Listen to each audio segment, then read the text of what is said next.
Post एपोलिप्टिक दुनिया जिसमें अब सिर्फ कुछ चुनिंदा इंसान ही सरवाइव कर पा रहे हैं। जी हाँ, स्वागत है आपका दी रेन सीरीज के दूसरे और फाइनल सीजन में। सो आगे बढ़ने से पहले मेक श्योर आपने इसका पहला सीजन देख लिया है। लिंक नीचे डिस्क्रिप्शन और ऊपर आई बटन पर मिल जाएगा। सो चलिए अब पहले सीजन के छोटे से रिकैप के साथ कहानी आगे कंटिन्यू करते हैं। सो पहले सीजन में अचानक से बारिश होने से दुनिया भर के लोग मारे जाने लगे। दरअसल बारिश के पानी में एक ऐसा वायरस था जिसके कांटेक्ट में आते ही लोग इन्फेक्टेड हो जाते और तभी मारे जाते। इससे पूरी दुनिया में एपोकलिप्स छा गया और अब सिर्फ कुछ चुनिंदा इंसान ही जीवित बचे हैं। बाद में रिवील हुआ कि ये सब कुछ एपोलोन नाम की एक कंपनी ने जानबूझकर करवाया था। उन्हें बाद में इरेस्मस के अंदर एंटीडोट भी मिल गए जिस पर कि वे आगे एक्सपेरिमेंट्स करना चाहते थे, लेकिन इरेस्मस में वो वायरस म्यूटेट होकर और लोगों को मारने लगा। सो उसकी जान बचाने के लिए अब सिमोन और उसके बाकी के साथी उसे एपोलोन के सोल्जर से दूर लेकर भाग रहे थे। हालांकि कुछ दूर आगे जाकर उन्हें सोल्जर्स घेर ही लेते हैं। जल्दी वहाँ फ्रेडरिक भी आकर रिक्वेस्ट करता है कि वे सब इरेस्मस को लेकर ना भागे, वो बाकी सब के लिए काफी खतरनाक हो सकता है। लेकिन सिमोन कहती है कि उन्होंने तो उन्हें अकेला छोड़ दिया था, मगर अब वो अपने भाई को मरने नहीं देगी। सो फ्रेडरिक छुपकर उन्हें एक सीक्रेट जगह की लोकेशन देते हुए कहता है कि ये एक ऐसी जगह है जहाँ की जाकर वे एपोलोन के सोल्जर से छिप सकते हैं। फ्रेडरिक के अनुसार वहाँ कुछ ऐसे साइंटिस्ट रहते हैं जो कि पहले एपोलोन के लिए ही काम किया करते थे, मगर बाद में उनसे अलग हो गए, और एक वे ही हैं जो इरेस्मस के शरीर से वो वायरस निकाल सकेंगे। अब फ्रेडरिक सिमोन को कुछ और भी बता पाता उसके पहले ही सोल्जर्स फ्रेडरिक को गोली मार देते हैं। वे समझ चुके थे कि वो अपने बच्चों को भगाना चाहता है। अब दोनों भाई बहन काफी दुखी थे। उन्हें अपना पिता फ्रेडरिक 6 सालों के बाद मिला और मिलते ही उसी दिन उनकी वजह से उनकी जान चली गई, बिल्कुल वैसे जैसे उनकी माँ मारी गई थी। अब इसे इरेस्मस के शरीर से वही वायरस एमिट होने लगता है जिससे कि आसपास के कई सारे सोल्जर्स इन्फेक्टेड होकर वही मरने लगे। ग्रुप के बाकी लोग भी बचे हुए सोल्जर्स पर अटैक कर अपनी गाड़ी लेकर दूर भागने लगते हैं। वहीं गाड़ी के अंदर मार्टिन को पहले से पता था कि सोल्जर्स फिर से उनका पीछा कर उन्हें पकड़ ही लेंगे। सो वो पहले बाकी सबको नीचे उतार कर खुद गाड़ी को आगे भगाकर नीचे कूद जाता है और वे सोल्जर्स उस गाड़ी के पीछे आगे चले गए।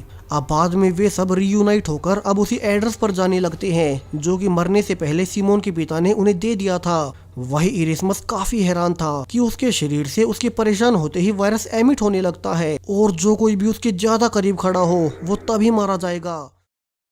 दूसरी ओर एपोलोन कंपनी के हेड स्टैन तक ये खबर पहुंच चुकी थी कि इरेस्मस नाम के एक लड़के के छूते ही उनके सोल्जर्स मारे गए और अब तो उनका लीड साइंटिस्ट फ्रेडरिक भी मारा जा चुका है। अब स्टैन ये सुनकर बहुत खुश था। उसकी कंपनी ने ये वायरस शुरू में बनाया ही इसलिए था कि वे इससे दुनिया भर की ज्यादातर पॉपुलेशन को साफ कर सके और बचे हुए लोग जिनकी बॉडी इस वायरस के लिए केपेबल हो फिर वे बहुत ज्यादा स्ट्रॉन्ग हो जाएंगे, जैसे कि इरेस्मस। सो वो ऑर्डर देता है कि उन्हें कुछ भी हो जाए कैसे भी करके इरेस्मस को ढूंढना होगा। उसी पर एक्सपेरिमेंट्स करके वे अपने वायरस को और परफेक्ट बना पाएंगे। दूसरी ओर इरेस्मस का ग्रुप उसी लोकेशन की ओर जा रहे थे। वे रास्ते में चलते हुए नोटिस भी करते हैं कि अब तो आसपास के पेड़ तक काले पड़ने लगे हैं, यानी कि वो वायरस अब खुद को समय के साथ बहुत ज्यादा इवोल्व करता जा रहा है और अगर ऐसा ही चलता रहा तो जल्द ही पूरी दुनिया खत्म हो जाएगी। अब वे चलते हुए कुछ दिनों के सफर के बाद फाइनली अपने पिता की बताई गई लोकेशन तक पहुंच चुके थे।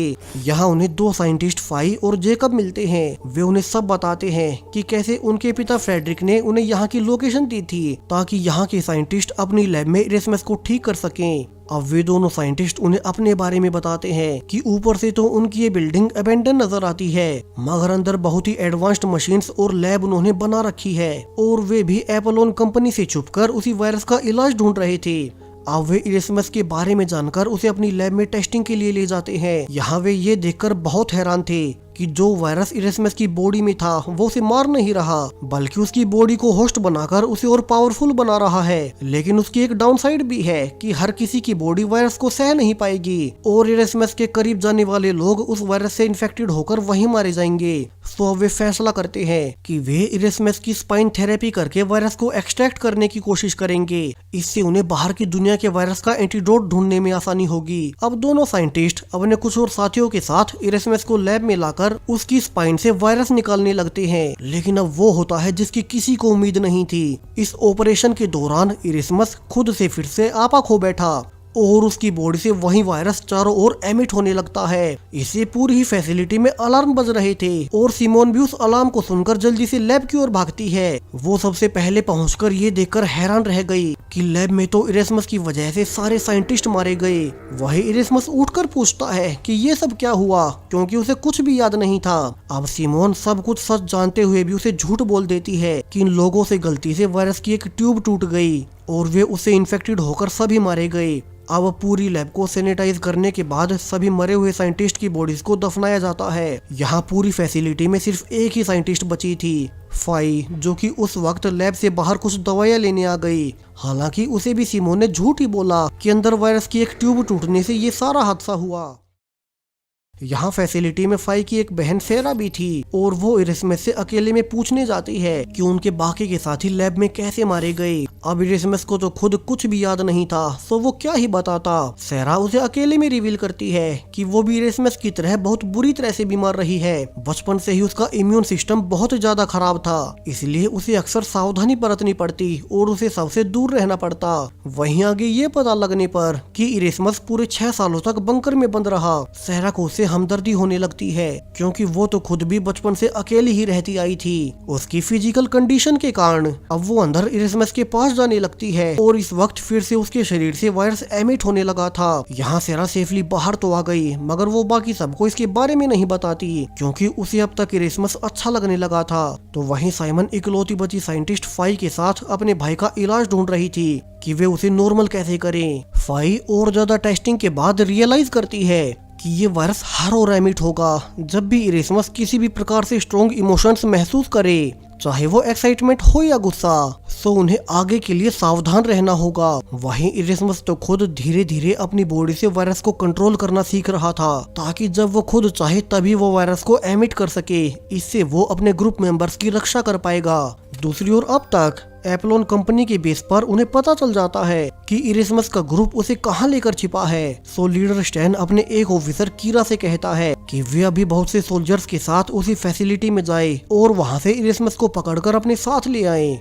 उसी के बाद वे अपने एक्सपेरिमेंट्स आगे बढ़ा पाएंगे। दूसरी ओर अब तक साइमन और फाई ने मिलकर एक एंटीडोट बना लिया था और वे एक साथ इरेस्मस पर इसे टेस्ट करने लगते हैं, लेकिन उनसे बहुत बड़ी गलती हो गई। ये वायरस हर पल खुद को बदल रहा था, ये हर बार समय के साथ इवोल्व हो जाता।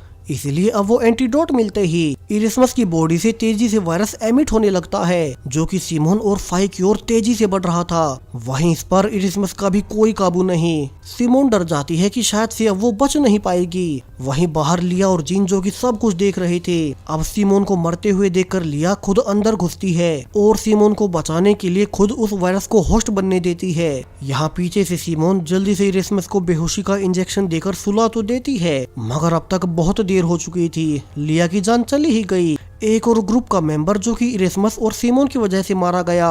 वहीं जीन तो इसे और ज्यादा टूट गया, क्योंकि लिया से उससे प्यार हो गया था और वो उसके बच्चे की प्रेग्नेंट भी थी। अब इस दुर्घटना के बाद तो फाई भी कह देती है कि इरेस्मस की वजह से इतने लोग मारे जा रहे हैं, वो भी सिर्फ उस अकेले की जान बचाने के लिए। सो अब वो आगे ये सब नहीं कर सकती और वो उन्हें अपने यहाँ नहीं रख सकती। यानी कि अब सिमोन के पूरे ग्रुप को उनकी फैसिलिटी से निकलना होगा। लेकिन अब जब वे अपने सामान के साथ तैयार होकर निकल ही रहे थे कि वहीं एप्लोन की कंपनी की सोल्जर किया भागकर अकेली आती है और रिवील करती है कि एप्लोन के हेड स्टैन ने बहुत से सोल्जर्स को उन्हें पकड़ने भेजा है, सो उन्हें जल्दी से यहाँ से निकलना होगा।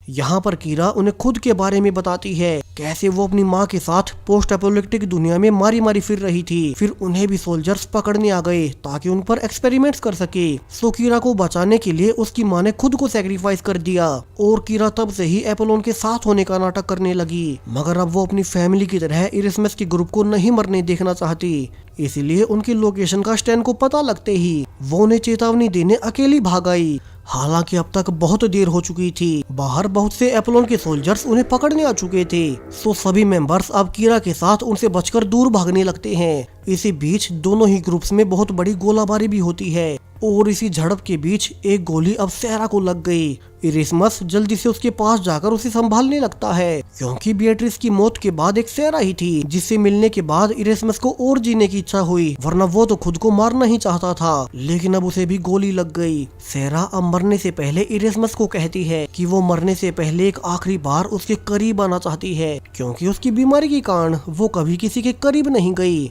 और इरेस्मस अब उसके लिए ऐसा करता भी है, जिसके कुछ ही पलों बाद सेरा ने दम तोड़ दिया। अब पीछे से मार्टिन कहता है कि एपोलोन कंपनी के सोल्जर्स उन्हीं की ओर आ रहे हैं, तो उन्हें जल्दी से सेरा को यहीं छोड़ आगे निकल जाना चाहिए। लेकिन इरेस्मस अब तक अपना आपा खो चुका था। बिएट्रिस की मौत के बाद अब सेरा जिससे उसे प्यार हुआ वो भी मारी गई। ऊपर से अब तक इरेस्मस को खुद की बॉडी पर काबू करना आ गया था, सो वो गुस्से में अब जानबूझकर वायरस को एमिट करते हुए एपोलोन कंपनी के सोल्जर्स की ओर जाने लगता है। इस बार वो जानबूझकर सबको मारे जा रहा था, क्योंकि उन्हीं की गोली से सेरा मारी गई। इरेस्मस अब अपनी पूरी पोटेंशियल पहचान चुका था, सो वो बिना किसी रहम के सोल्जर्स के बीच से चलते हुए उन्हें एक एक कर जान से मारने लगता है। उसने सिर्फ कुछ ही मिनट्स के अंदर सैकड़ों सोल्जर्स मार दिए। वहीं सिमोन रोते हुए अपने भाई को शांत होने को कहती है। बेशक से वे सोल्जर्स एपोलोन के लिए काम कर रहे थे, मगर वे थे तो इंसान ही, और इरेस्मस ने सबको जान से मार दिया। वहीं ऊपर से इरेस्मस को अपने किए पर कोई अफसोस भी नहीं था। यहाँ मार्टिन भी जब इरेस्मस को रुकने को कहता है तो इरेस्मस अब गुस्से में उसी पर अटैक कर देता है। हालांकि उसका वायरस मार्टिन तक पहुँच पाता। सिमोन पहले ही गोली चलाकर इरेस्मस को रुकने को कहती है, जिसके बाद अब इरेस्मस खुद ही अपने ग्रुप से दूर चला जाता है। वो समझ चुका था कि वे उसे कभी नहीं सुनने वाले। वहीं बाहर एपोलोन कंपनी का हेड स्टैन पहले से उसका इंतजार कर रहा था। वो कहता है कि पूरी दुनिया में एक वही है जो इरेस्मस को अंदर से समझ सकता है, और अगर वो उसका साथ दे तो वे दोनों मिलकर पूरी दुनिया पर राज करेंगे। वे बराबर के पार्टनर्स बनेंगे। इरेस्मस को बस उसके साथ चलना है। और अब उसकी बातें सुनने के बाद इरेस्मस अब उसके लिए पूरी तरह से तैयार था। वहीं पीछे सेरा जो कि मारी जा चुकी थी वो फिर से जाग उठती है, और रिवील होता है कि उसके मरने से पहले इरेस्मस के उसके करीब आने से वो भी उस वायरस का होस्ट बन गई। अब इस घटना को 3 महीने गुजर जाते हैं, लेकिन इरेस्मस अब तक वापस नहीं लौटा। सो सेरा को यहीं फैसिलिटी में छोड़कर बाकी सब इरेस्मस को लेने निकल गए। इरेस्मस जो कि अपनी मर्जी से एपोलोन कंपनी के हेड स्टैन के साथ चला गया था। सो सिमोन कहती है कि सबका एक साथ उस लैब में जाना ठीक नहीं। पहले एपोलोन कंपनी की लैब में वो खुद और फाई ही जाएंगे, क्योंकि फाई पहले वहां काम कर चुकी थी, और अगर वे जल्द ही इरेस्मस के साथ वापस ना लौटे तो मार्टिन बाकी टीम के साथ लैब में आकर उन्हें बाहर निकाल ले। मार्टिन और सिमोन अब तक एक दूसरे से प्यार करने लगे थे, सो वो जाने से पहले सिमोन को एक नेकलेस में ट्रैकर भी देता है, जिससे कि बाकी सब उन्हें ट्रेस करते रहें।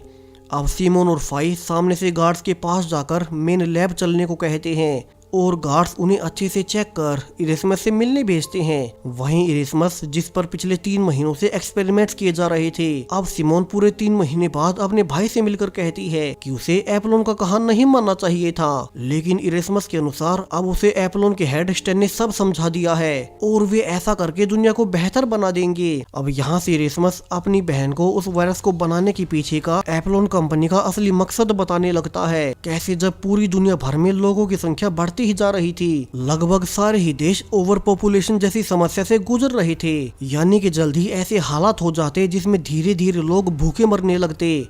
और उसी वक्त दुनिया की सबसे बड़ी कंपनी एपोलोन ने फैसला कर लिया कि यहीं से वे एक नया वर्ल्ड ऑर्डर लाएंगे, इंसानों की एक नई प्रजाति बनाएंगे। इसलिए उन्होंने कई साल लगाकर उस वायरस को बनवाया, जो कि बारिश के रूप में पूरी दुनिया में फैलेगा, और उसमें 99% आबादी वहीं मारी जाएगी। इसके बाद उनका प्लान था कि बाद में बचे हुए एपोलोन के लोग दुनिया को अपने हिसाब से आगे बढ़ाएंगे। एपोलोन कंपनी अपने साइंटिस्ट को उस बारिश से बचाने वाली थी, सो उन्हें लगा कि वे बचे हुए लोगों को उस वायरस से फ्यूज कर पाएंगे, जिससे कि बचे कुचे लोग फिर कभी बीमार ना हो। जैसा कि अभी खुद इरेस्मस बन चुका है, वो अभी बहुत पावरफुल है, उसे कोई बीमारी नहीं हो सकती। लेकिन उसके पिता फ्रेडरिक का ये फॉर्मूला सिर्फ इरेस्मस पर ही काम किया, और अब एपोलोन कंपनी यही एक्सपेरिमेंट कर रही थी कि किस तरह से वे इस वायरस को बाकी लोगों के साथ भी फ्यूज कर पाएं, जैसा कि ये इरेस्मस के साथ हुआ, और फिर उन्हें उस वायरस से डरने की जरूरत नहीं पड़ेगी। वो सिमोन को आगे भी कहता है कि उसे भी एपोलोन कंपनी का ये कदम बिल्कुल सही लगा, उनका पिता भी यही चाहता था। तो अच्छा होगा कि सिमोन या तो उसका साथ दे या उसे छोड़कर हमेशा के लिए चली जाए। यहाँ सिमोन बाकी लैब भी देखती है,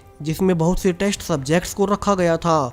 ऐसे लोग जिन्हें जानलेवा बीमारियां थी, और इन सभी पर बारी बारी इरेस्मस के शरीर से वायरस निकालकर इन्फ्यूज किया जाता ताकि वे ये पता कर सके कि इस वायरस ने इरेस्मस की बॉडी को ही क्यों चुना, उसे बाकी इंसान सह क्यों नहीं पाते। हालांकि पिछले 3 महीनों से एपोलोन वाले कुछ पता नहीं कर पाए, उल्टा अब तक ऐसे एक्सपेरिमेंट्स में सैकड़ों टेस्ट सब्जेक्ट्स मारे जा चुके थे। सो सिमोन अब इरेस्मस को कन्फ्रंट करती है कि वे कितना गलत कर रहे हैं, बल्कि उन्हें तो उल्टा इस वायरस को पूरी तरह से नष्ट करने के बारे में सोचना चाहिए था। वहीं वे इसे सभी में फैलाना चाहते हैं। अब ये कहते ही बाहर से गार्ड्स सिमोन को पकड़ने आ गए क्योंकि वो इरेस्मस को भटकाने की कोशिश कर रही थी। सिमोन अब सारे गार्ड से बचकर बाहर निकलने लगती है। हालांकि वो आखिरकार एक ब्रिज पर आकर फंसी गई। उसे पता था कि यहाँ तो गार्ड्स उसे जान से मार देंगे, तो वो खुद ही नीचे नदी में कूद जाती है। दूसरी ओर मेन लैब में मार्टिन, जो कि अपने साथियों के साथ सिमोन और फाई को ही लेने आया था, उसे दूर से सिमोन ब्रिज से नीचे गिरती हुई नजर आती है। वो इसे बहुत दुखी था क्योंकि वो उसे प्यार करने लगा था। वहीं इरेस्मस को लगा कि सिमोन अब बच नहीं पाएगी, लेकिन अभी भी वो अपने मिशन पर कायम था। लेकिन अगले ही दिन उससे सैरा मिलने आती है। वहीं सैरा, जिसे वो अब तक मरी हुई समझ रहा था, अब कुछ देर इंटीमेट टाइम बिताने के बाद इरेस्मस पूछता है कि उसने तो सैरा को मरते देखा था, तो वो बची कैसे। वैसे तो ये इरेस्मस को सैरा को देखते ही पूछ लेना चाहिए था, मगर उसे पहले कुछ और ही निपटाना था। खैर, अब सैरा बताती है कि उसके मरने से पहले इरेस्मस के उसके करीब आने से उसका वायरस उसकी बॉडी में भी आ गया और उसी ने उसके घावों को ठीक कर उसे जीवित रखा। अब यहाँ से तो इरेस्मस को और यकीन हो गया कि अगर वे किसी तरह से इस वायरस को बचे हुए सभी लोगों में फ्यूज करने का तरीका ढूंढ ले, तो फिर कभी कोई इंसान बीमारी से नहीं मरेगा। आने वाले इंसानों की प्रजाति और मजबूत हो जाएगी। वो खुशी से सैरा को मेन बॉस स्टैन से मिलवाता है। स्टैन भी से बहुत खुश था कि वे जो खोज पिछले 3 महीने में नहीं कर पाए कि क्यों और कोई इंसान इरेस्मस के वायरस को सह नहीं पा रहा, उसी वायरस को सैरा की बॉडी ने खुद में फ्यूज कर लिया। सो वे सैरा को भी चेक करने लगते हैं कि उसके अंदर ऐसा क्या खास था जिसने उसे वायरस के बाद भी जिंदा रखा हुआ है। यहाँ से इरेस्मस सैरा को इस हफ्ते के उन लोगों की बॉडीज भी दिखाता है जिन पर कि उसका वायरस टेस्ट किया गया था, मगर उसे कोई भी सह नहीं पाया और हर कोई मारा गया। इसीलिए अब वे सैरा से जान सकेंगे कि क्यों उसकी बॉडी उस वायरस को सह पाई। दूसरी ओर सिमोन, जो कि नदी में कूद गई थी, वो बहते हुए दूर दराज पहाड़ों में पहुंच गई और यहीं पर उसे कुछ लोगों ने उठा लिया।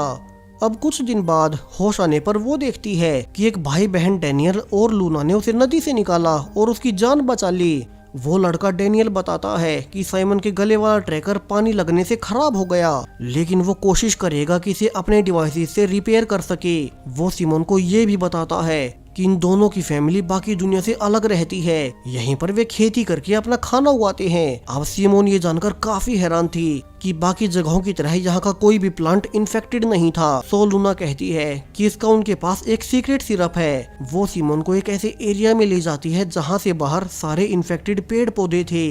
लूना ने यहाँ एक पोशन निकाला और उसे इन्फेक्टेड पौधों पर डाल दिया। सरप्राइजिंगली उस पोशन के इस्तेमाल से सारे इन्फेक्टेड पौधे नॉर्मल हो गए और इसीलिए उनकी फैमिली अब तक यहाँ सेफ थी, क्योंकि जिस एंटीडोट को अब तक दुनिया का कोई वैज्ञानिक नहीं ढूंढ पाया, वो उनकी फैमिली को यहाँ इस एरिया में मिला। साइमन इसे देखकर बहुत खुश थी और वो इसका राज पूछती है। अब डैनियल उसे अपनी बाकी फैमिली से मिलवाता है। हालांकि वे साइमन को देखकर ज्यादा खुश नहीं थे और वे डैनियल और लूना पर गुस्सा भी करते हैं। दरअसल वे आराम से बाकी दुनिया से आइसोलेट होकर यहाँ अकेले जी रहे थे। सो उन्हें लगता है कि उन्हें इस अजनबी लड़की को अपना राज नहीं बताना चाहिए था, मगर अब चूंकि बच्चों ने सिमोन को वो पोशन दिखा ही दिया, तो वे भी उसे सारी सच्चाई बता देते हैं, कैसे वे यहाँ पहुँचे और उन्हें वो पोशन कहाँ से मिला। दरअसल उस बारिश से पहले डैनियल अपनी गर्लफ्रेंड और बाकी फैमिली के साथ इन पहाड़ों पर कैंपिंग करने आए थे, लेकिन जब वे यहाँ पर छुट्टियां मना ही रहे थे कि वहीं टॉक्सिक बारिश शुरू हो गई। फॉर्चुनेटली उस वक्त डैनियल का पूरा परिवार अपनी वैन की छांव में था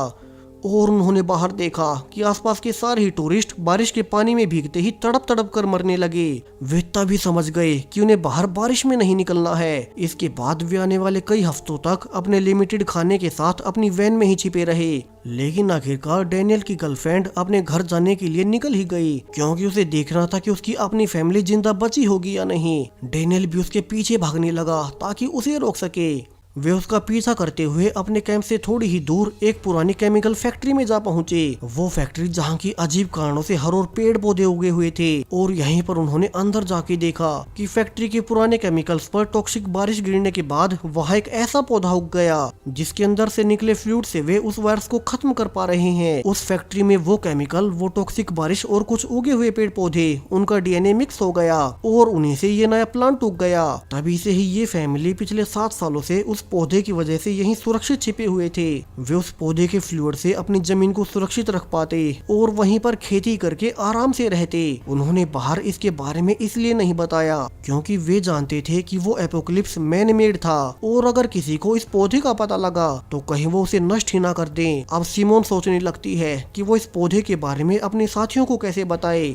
उसका ट्रैकर तो पहले ही खराब हो गया जिसे कि डैनियल अब ठीक करने की कोशिश कर रहा था, यानी कि उसके ठीक होने तक वो बाहर किसी को कुछ नहीं बता सकती। ऊपर से ये जगह मेन लैब से बहुत दूर थी जहाँ मेन लैब में उसके बाकी साथियों को लग रहा था कि सिमोन अब तक मर चुकी होगी। इसके अलावा इरेस्मस और स्टैन के साइंटिस्ट ने सेरा की बॉडी पर स्टडी करके ये पता कर लिया कि क्यों वही है जो कि वायरस से फ्यूज कर पाई। दरअसल ऐसा उसकी मेडिकल कंडीशन की वजह से हुआ था। उसने पहले इरेस्मस को बताया भी था कि बचपन से ही उसके शरीर में एंटीबॉडीज नहीं बनती और ये वायरस शरीर में जाते ही एंटीबॉडीज ना होने से खुद उसकी जगह ले लेता है और इंसानों को मरने नहीं देता। अब ये पता करने के बाद वे पहले एक पेशेंट की जानबूझकर सारी एंटीबॉडीज खत्म कर देते हैं और फिर इरेस्मस उसमें अपना वायरस फ्यूज करने लगता है। जैसा कि उन्होंने सोचा था बिल्कुल वैसा ही हुआ। वो पेशेंट भी सक्सेसफुली इरेस्मस के वायरस से फ्यूज हो चुका था। फाइनली इतने महीनों के बाद उनका एक्सपेरिमेंट सफल हो गया, वो भी सिर्फ सेरा की मदद से। लेकिन इसके बाद अब स्टैन से इरेस्मस को पता लगता है कि स्टैन ने उसे पहले झूठ बोला था। वो कहता है कि वे तो बस अपने आदमियों को इस वायरस से फ्यूज करवाएंगे और बाकी सभी सर्वाइवर्स को मरवा देंगे, वरना जब बाहर आम सर्वाइवर्स को ये पता लगेगा कि एपोलोन कंपनी ने ही पहले वो एपोकलिप्स लाया था तो वे कभी उन्हें माफ नहीं करेंगे। अब इरेस्मस ये सुनते ही गुस्सा हो उठता है। पहले ही एपोलोन 99% आबादी को जान से मार चुकी है और अब तो वे बचे हुए सर्वाइवर्स को भी जान से मार देंगे, सिर्फ अपनी कंपनी के एम्प्लॉइज को छोड़कर। अब उसे गुस्सा होते देख स्टैन उसे वार्निंग भी देता है कि वो कोई बगावत ना करे क्योंकि उन्होंने अब तक सेरा को पकड़ लिया था और अगर इरेस्मस ने कुछ भी किया तो वे सेरा को जान से मार देंगे। स्टैन सबसे पहले खुद में वो वायरस फ्यूज करवाने को कहता है क्योंकि उसे भी इरेस्मस की तरह पावरफुल बनना था और फिर तो उसे इरेस्मस की कोई जरूरत नहीं बचेगी। वो खुद ही अपनी कंपनी के बाकी एम्प्लॉइज को कन्वर्ट कर पाएगा।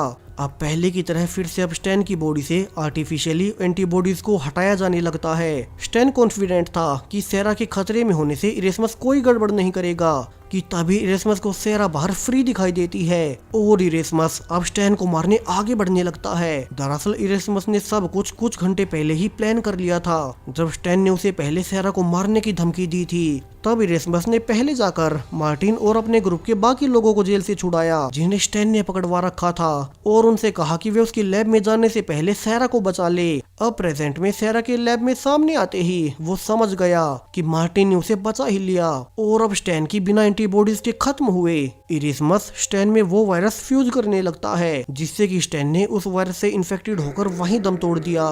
इरेस्मस को फाइनली अपनी गलती का एहसास हो चुका था कि ऐसे तो हमेशा सोसाइटी क्लासेस में बढ़ती रहेगी और अच्छा होगा कि वे बेहतर फ्यूचर के लिए इस वायरस को हमेशा के लिए खत्म कर दे। अब तक बाहर से उन्हें सिमोन के ट्रैकर से उसकी लोकेशन भी मिलने लगी थी, यानी कि वहां डैनियल ने उसे रिपेयर कर ही दिया। सो मार्टिन अब एपोलोन की गाड़ी लेकर जल्दी से सिमोन के पास पहुंचता है जहां से उसे ये पता चला कि पास की ही फैक्ट्री में एक ऐसा पौधा है जिससे कि वे उस वायरस को पूरी पृथ्वी से हटा पाएंगे, मगर वे उस पौधे को हर ओर फैलाएंगे कैसे, उन्हें बस ये सोचना होगा और ऐसा करने में बहुत समय लगेगा। अब अगले दिन तक सभी फैक्ट्री में इकट्ठा हो जाते हैं और इरेस्मस रिवील करता है कि एक अकेला वो ही है जो इस पौधे के पोषण को हर ओर बहुत तेजी से फैला सकेगा जैसे कि वो उस वायरस को फैला पाता है। वैसे भी अब इरेस्मस और सेरा में ही वो वायरस बचा हुआ था, सो उन्हें भी दुनिया की भलाई के लिए अपना सैक्रिफाइस देना पड़ेगा ताकि फिर पूरी दुनिया में इस वायरस का कोई सोर्स ना बचे। अब आखिर में इरेस्मस और सेरा सबसे गुड बाय बोलकर अब उस पौधे से खुद को फ्यूज करने लगते हैं। वे उस पौधे के पोषण को पृथ्वी के वातावरण में फ्यूज करना शुरू करते हैं जिससे कि वे खुद तो मर ही रहे थे, मगर साथ ही साथ हर और वो वायरस खत्म हो गया। इरिस्मस और सेरा ने खुद को सेक्रीफाइस कर सब कुछ फिर से ठीक कर दिया। अब दुनिया में कोई वायरस नहीं बचा था। सिमोन बाकी ग्रुप के साथ पास के शहरों में जाने लगती है, जहाँ से वे अब एक नई सिविलाइजेशन की शुरुआत करेंगे। वो वायरस तो पहले ही खत्म हो गया, सो वे खेती वगैरह सब कुछ कर सकेंगे। और इसी हैप्पी एंडिंग के साथ ये पूरी सीरीज यहीं पर खत्म हो जाती है। सो पूरी सीरीज आपको कैसी लगी कमेंट्स में बताएं। साथ ही चैनल को सब्सक्राइब जरूर से करें और भी ऐसी ही सीरीज के लिए। Thank you.